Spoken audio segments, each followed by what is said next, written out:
किती सुंदर कविता आहे पहा. कवितेचं शीर्षकच आहे जगणं होईल हिरवगार.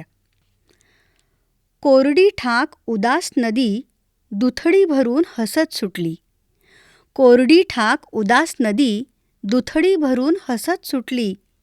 माना टाकलेल्या पिकांनाही तरारून बोलण्याची वाचा फुटली. विस्कटलेल्या घरट्यातलं पाखरू खुशीत येऊन झाडावर बसलं. विस्कटलेल्या घरट्यातलं पाखरू खुशीत येऊन झाडावर बसलं. डोंगर दरी रान अख्खं आभाळाकडं पाहून हसलं. डोंगर दरी रान अख्खं आभाळाकडं पाहून हसलं. जीवाचा घोर मिटून आता आशेचा अंकुर रुजून आला. जीवाचा घोर मिटून आता आशेचा अंकुर रुजून आला. काळजी वाहणारा तो पुन्हा मातीशी एकरूप झाला. जगणं आता हिरवगार होईल. जगणं आता हिरवगार होईल. दुखरं मन पुन्हा एकदा रिमझिम गाणं गात राहील. दुखरं मन पुन्हा एकदा रिमझिम गाणं गात राहील. राजहंसी मोहर, विषयांचं वैविध्य, आशयाची समृद्धी. नमस्कार, मी डॉक्टर प्रिया निघोजकर. राजहंसी मोहर पॉडकास्टमध्ये आज आपण साहित्यिक एकनाथ आव्हाड यांच्या जगणं होईल हिरवगार या कविता संग्रहातील काही कविता ऐकणार आहोत आणि या कविता संग्रहाविषयी जाणून घेणार आहोत. सकस समृद्ध असं बालसाहित्य लिहिणारे बालसाहित्यिक म्हणून आपण एकनाथ आव्हाडांना ओळखतो. त्यांच्या बालसाहित्याला राज्य शासनाच्या पुरस्कारांसह साहित्य अकादमीचा बालसाहित्यासाठीचा पुरस्कार देखील 2023मध्ये मिळालेला आहे. आणि खास प्रौढांसाठी त्यांचा हा पहिलाच संग्रह राजहंस प्रकाशनाकडून प्रकाशित झालेला आहे. विशेष म्हणजे पद्मश्री मधु मंगेश कर्णिक यांची पाठराखण या कविता संग्रहाला मिळालेली आहे. बालसाहित्यासाठीच साहित्य अकादमी पुरस्कार मिळालेले डॉक्टर सुरेश सावंत यांची प्रस्तावना आणि चंद्रमोहन कुलकर्णी यांच्या कुंचल्यातून साकारलेलं अत्यंत देखणं असं मुखपृष्ठ या कविता संग्रहाला लाभलेलं आहे. खूप सुंदर असा हा 55 कवितांचा गुच्छ आहे, जो आपलंही भावजीवन नकळत समृद्ध करत जातो. यातल्या कविता मला खूप आवडल्या आणि म्हणूनच त्यातल्या काही कविता आज मी तुम्हाला वाचून दाखवणार आहे. मघाशीच आपण जगणं होईल हिरवगार ही कविता ऐकली आहे. याच संग्रहातील एक कविता आहे प्रकाशाचा उत्सव. आज स्वच्छ ऊन पडलं, सारं कसं लख्ख झालं. आज स्वच्छ ऊन पडलं, सारं कसं लख्ख झालं. घरादाराचे कोपरे कोंदट कोनाडे सारे सारे उजळले. किलकिल्या खिडक्याही आज मोकळ्या होऊन हसल्या. तसं तर रोजच ऊन घरात यायचं, घरभर रेंगाळत राहायचं आणि वेळ झाली की नीरवपणे निघून जायचं. डोळ्यांना ते दिसत असूनही न दिसल्यासारखंच व्हायचं. आज जेव्हा आतला आवाज ऐकून विझलेल्या डोळ्यातले थिजलेले अश्रू मी निग्रहाने पुसले.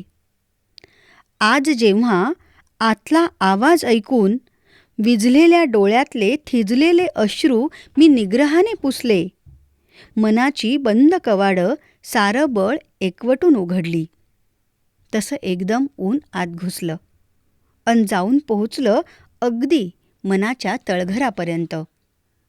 आणि मग रोजच्यासारखंच पडलेलं ऊन डोळ्यांना लख्ख दिसलं. जणू आत बाहेर प्रकाशाचा उत्सव. जणू आत बाहेर प्रकाशाचा उत्सव. एकीकडे कथनात्मक शैली हे आव्हाड यांचं वैशिष्ट्य म्हणता येईल आणि त्याचबरोबर वाचणाऱ्याच्या डोळ्यासमोर एक चित्र नकळत उभं राहतं. अशा या कविता आहेत. त्यांच्या कवितेविषयी सांगताना पद्मश्री मधु मंगेश कर्णिक म्हणतात, बालसाहित्यकार एकनाथ आव्हाड यांनी व्रत घेतल्याप्रमाणे आजपर्यंत मुलांसाठी कविता, गाणी, गोष्टी असं सकस बालसाहित्य लिहिलं आहे. साहित्य अकादमीसह अनेक महत्त्वाच्या पुरस्कारांची मुद्रा त्यांच्या साहित्यावर उमटली आहे. बालसाहित्यात अशी बालप्रियता, प्रौढांनाही प्रिय होऊन त्यांचे केलेले सन्मान वृत्तपत्रांनी प्रसिद्ध केलेलं साहित्य या साऱ्यांतून त्यांच्या मनःपूर्वकतेचा अनुभव येतो. त्याच मनःपूर्वकतेनं त्यांनी प्रौढ वाचकांनाही आपलं हृद्गत व्यक्त करण्यासाठी जगणं होईल हिरवगार हा कविता संग्रह लिहिलाय. माणूस, निसर्ग, शाळा आणि पाखरांसारखी मुलं हे एकनाथ आव्हाड यांचं भावजीवन. त्यातही आई हे त्यांचं परमदैवत. आईचं काळीज आपल्या कवितेतून नेमक्या आणि हृदयस्पर्शी शब्दांतून व्यक्त करताना त्यांचा विशुद्ध आत्मस्वर आपल्याला ऐकू येतो.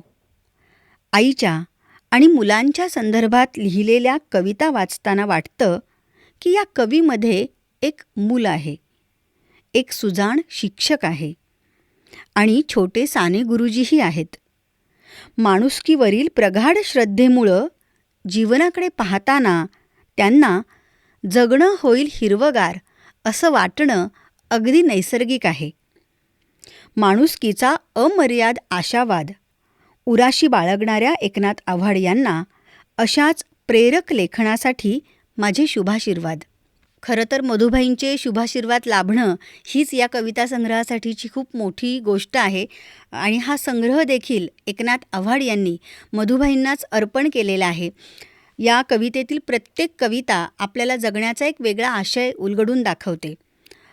खरं तर आपल्यासाठी कुणी एखादी चांगली गोष्ट केली तर त्याच्याबद्दल आपलं मन अगदी भरून येतं, आपल्याला कृतकृत्य झाल्यासारखं वाटतं. तर हीच कृतज्ञता आज पारखी होत असताना तो भाव एका कवितेतून आव्हाड यांनी किती सुंदर व्यक्त केला आहे पहा. कवितेचं शीर्षकच आहे कृतज्ञता शिल्लक असेल तरच.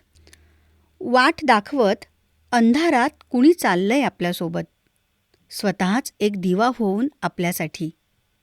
वैराण वाळवंटात डोक्यावर उन्हं झेलताना कुणी झाड होऊन गेलंय न सांगताही आपल्याला सावली देण्यासाठी. आपण उगवून यावं म्हणून कुणी पाऊस होऊन बरसतं. आपण उगवून यावं म्हणून कुणी पाऊस होऊन बरसतं आपल्या कोरड्या आयुष्यात. मनाला समाधान देणाऱ्या केवढ्या गोष्टी भवताली घडत असतात. खरं तर आपणही व्हावं असंच कुणासाठी तरी अंधारात दिवा, भर उन्हात झाड अन कुणाच्या कोरड्या आयुष्यात पाऊस. खरं तर आपणही व्हावं असंच कुणासाठी तरी अंधारात दिवा, भर उन्हात झाड अन कुणाच्या कोरड्या आयुष्यात पाऊस. माझी आई म्हणते, ज्याची कृतज्ञता शिल्लक आहे त्यालाच जमतील या गोष्टी. आजकाल प्रभूकडे मी एकच मागणं मागतो. आजकाल प्रभूकडे मी एकच मागणं मागतो. प्रभू, माझी कृतज्ञता बावन कशी राहू दे. माझी कृतज्ञता बावन कशी राहू दे. कवीची विनम्रता, समाजाबद्दलचा एक कृतज्ञतेचा भाव या कवितेतून किती सहज आपल्यापुढे व्यक्त होतोय पहा. मुक्तछंदातील आणि गद्यशैलीत लिहिलेल्या आव्हाड यांच्या या कविता आपल्याला जगण्याचं भान नकळत देत जातात आणि प्रकाशाची वाट दाखवतात. कविताच आहे प्रकाशाची वाट. वठलेल्या झाडालाही फुटतेच पालवी जगण्याच्या निग्रहातून. वठलेल्या झाडालाही फुटतेच पालवी जगण्याच्या निग्रहातून. नदीलाही सापडतोच मार्ग आंतरिक धडपडीतून. पाखरू बांधतच घरटं मोठ्या शिकस्तीने काडी काडी जमवून. पाखरू बांधतच घरटं मोठ्या शिकस्तीने काडी काडी जमवून. आभाळालाही फुटतोच ना पान्हा व्याकुळ धरेला तगमगताना पाहून. आभाळालाही फुटतोच ना पान्हा व्याकुळ धरेला तगमगताना पाहून. आपल्यालाही असंच झाडासारखं रुजून येता आलं, नदीसारखं पुढे जाता आलं, आभाळासारखं विशाल होता आलं अन पाखरासारखं चिवटपणे जगण्याला तोंड देता आलं की जगणंही आपल्याकडं हरकून पाहतं. आपल्यालाही असंच झाडासारखं रुजून येता आलं, नदीसारखं पुढे जाता आलं, आभाळासारखं विशाल होता आलं अन पाखरासारखं चिवटपणे जगण्याला तोंड देता आलं की जगणंही आपल्याकडं हरखून पाहतं. अशा वेळी अंगावर धावणाऱ्या अंधारालाही निक्षून परतवून लावता येतं. अशा वेळी अंगावर धावणाऱ्या अंधारालाही निक्षून परतवून लावता येतं. आई सांगत असते असं काही बाही. जगण्याशी 2 हात करता करता ती धाडत असते मला नित्यनेमानं शाळेच्या वाटेनं. जगण्याशी 2 हात करता करता ती धाडत असते मला नित्यनेमानं शाळेच्या वाटेनं. चांगलं शिक पोरा, गालावर बोटं मोडत. चांगलं शिक पोरा, गालावर बोटं मोडत मायेनं सारखं म्हणत असते. तिला ठाऊक आहे, माझ्या हातातलं पाटीपुस्तकच माझ्या काळोखात बुडालेल्या गावाला प्रकाशाचं नवं नाव देईल.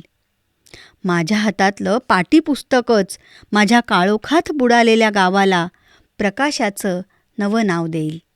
एकनाथ आव्हाडांचा पिंड मुळातच शिक्षकाचा आहे. त्यामुळे शाळा, शाळेतील विद्यार्थी हा त्यांच्या कवितेचा गाभा आहे. शिवाय मातीशी त्यांची नाळ अगदी घट्ट जुळलेली आहे. त्यामुळं निसर्ग, निसर्गातील सगळे घटक अगदी सहजतेनं प्रतिमा, प्रतीकं बनून त्यांच्या कवितेमध्ये अवतरतात आणि आनंदाच्या भेटीगाठी घडवतात. आनंदाच्या भेटीगाठी. माझ्या फुला हास जरा, जगण्याचा तू श्वास खरा. दुःख जरी जरतारी, विसर त्याला क्षणभरी. कोमेजून रुसू नको, कोशात मिटून बसू नको. वाट तुझी पाहू किती, फुलण्याची वेळ रीती. बघ सारे थबकले, उत्सवासाठी असुसले. फुलताना पाहून तुला, आनंदाचा फुले मळा. फुलत रहा सगळ्यांसाठी, फुलत रहा सगळ्यांसाठी. आनंदाच्या होती भेटीगाठी. निसर्गातील प्रतिमा वापरून जगण्यातलं अध्यात्म, जगण्यातलं तत्त्वज्ञान इतक्या अल्पाक्षरी पद्धतीनं आव्हाड आपल्यासमोर ठेवतात. मी जसं मघाशी म्हटलं की निसर्ग हा वारंवार आव्हाड यांच्या चिंतनाचा विषय झालाय आणि त्यातून त्यांच्या कवितांचा जन्म झालाय. निसर्गाशी समरस होत असताना तोच निसर्ग आपल्यामध्येही रुजावा असं त्यांना मनोमन वाटतं आणि निसर्गातील समानता, निसर्गातील परोपकार हा आपल्या जगण्याचा आशय व्हावा असंही वाटतं. आणि म्हणूनच ते अगदी सहज लिहून जातात. एक झाड उगवावे प्रत्येकाच्या आत. झाडांच्या खांद्यावर निर्धास्तपणे बागडणाऱ्या पाखरांना दाण्यांनी भरलेले शेत दिसले डोलताना, मुठभर दाण्यांसाठी. झाडांच्या खांद्यांवर निर्धास्तपणे बागडणाऱ्या पाखरांना दाण्यांनी भरलेले शेत दिसले डोलताना, मुठभर दाण्यांसाठी. पाखरं झेपावली शेताकडे, तेव्हा माणसाने चतुराईने बुजगावणं लावून घाबरवलं पाखरांना. गोफणीने नेम धरून वावराकडे पाहणारा त्यांचा डोळा टिचवला एका दगडात. माणसांचा कावेबाजपणा नवीन होता पाखरांसाठी. झाडं चुकूनसुद्धा वागली नाहीत कधी अशी. आताशा माणसांच्या भीतीने पाखरांचा थवा दूरवर निघून गेलाय, कधीही न परतण्यासाठी. आभाळ रिते रिते झाले, पंखांची फडफड येत नाही कानी. आता पाखरं येत नाहीत पिकांवर, येतोय तो फक्त पिकांवर पडणाऱ्या किड्यांचा हंगाम, अख्खं पीकच फस्त करून टाकणारा. खरं तर मूठभर दाण्यांच्या बदल्यात पाखरच करत होती अख्ख्या शेताची राखण, दाण्यांबरोबर किडेही टिपून. पण दगाफटका करणाऱ्या माणसाच्या मात्र हे गावीही नव्हतं. माणसं झाडासारखी वागल्याशिवाय खरं नाही त्यांचं आता काही. माणसं झाडासारखी वागल्याशिवाय खरं नाही त्यांचं आता काही. आणि पाखरंही तेव्हाच परत येतील जेव्हा माणसात एक झाड उगवून येईल. आणि पाखरंही तेव्हाच परत येतील जेव्हा माणसात एक झाड उगवून येईल. निसर्गाचं चोख निरीक्षण करून जगण्याचं एक संतुलित चिंतन अशा या कथनात्मक कवितेतून आव्हाड आपल्यासमोर ठेवतात. खरं तर या संग्रहामध्ये एकूण 55 कविता आहेत आणि एकदा आपण संग्रह हातामध्ये घेतला आणि वाचायला सुरुवात केली की चंद्रमोहन कुलकर्णींच्या मुखपृष्ठापासूनच आपण या संग्रहामध्ये अगदी रमून जातो. प्रत्येक कविता आपल्याला पुन्हा पुन्हा वाचावीशी वाटते. अशीच आणखी एक कविता आहे जिचं शीर्षक आहे शब्द. माणसांपेक्षा शब्दांशीच अधिक जवळीक झाली, निस्वार्थी भावनेनं शब्दांनी मैत्री केली. माणसांपेक्षा शब्दांशीच अधिक जवळीक झाली, निस्वार्थी भावनेनं शब्दांनी मैत्री केली. एकाकी मनाला माझ्या दिलासा ते द्यायचे, विरहाच्या दिवशी सोबतीला ते यायचे. आठवणींच्या देशात घेऊन मला जायचे, नक्षत्रांच्या दरबारी अलगदपणे न्यायचे. दुःख मला झाल्यावर दुःखीही ते व्हायचे, अश्रूमध्ये भिजून स्तब्ध उभे राहायचे. दुःख मला झाल्यावर दुःखीही ते व्हायचे, अश्रूमध्ये भिजून स्तब्ध उभे राहायचे. शब्द अचूक भाव कवितेतून रुजवायचे, आढेवेढे न घेता माझ्या कवितेला सजवायचे. कसं सांगू शब्दांनी मला काय दिलं, कसं सांगू शब्दांनी मला काय दिलं. सच्चेपणा निर्मळ मैत्री माझं मन जागं केलं. सच्चेपणा निर्मळ मैत्री माझं मन जागं केलं.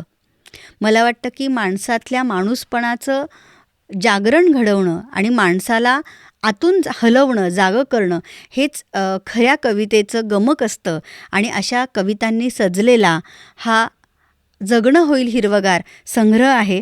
प्रत्येकालाच आपल्या संग्रही ठेवावा असं वाटणारा राजहंस प्रकाशनानं फेब्रुवारीमध्ये हा संग्रह प्रकाशित केला आहे.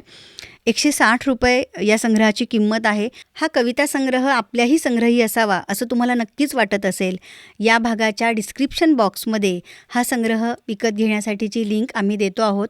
तेव्हा आपण जरूर हा संग्रह विकत घ्या. आपल्या मित्रमैत्रिणींनाही तो भेट द्या. राजहंसी मोहोर या पॉडकास्टला आपण जर सबस्क्राईब केलं नसेल तर जरूर सबस्क्राईब करा, कमेंट करा. तर भेटूयात अशाच एका नवीन राजहंसी पुस्तकासोबत पुढील भागात. धन्यवाद.